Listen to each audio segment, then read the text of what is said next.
सुरेशम् विश्वाधारम् गगनसदृशम् मेघवर्णम् शुभाङ्गम्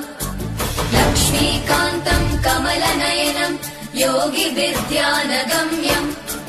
वन्दे विष्णुम् भवभयहरम् सर्वलोकैकनाथम् शान्ताकारम् भुजगशयनम् पद्मनाभम् सुरेशम् विश्वाधारम् गगनसदृशम् मेघवर्णम् शुभाङ्गम् लक्ष्मीकान्तम् कमलनयनम् योगिविद्यानगम्यम् वन्दे विष्णुम् भवभयहरम् सर्वलोकैकनाथम्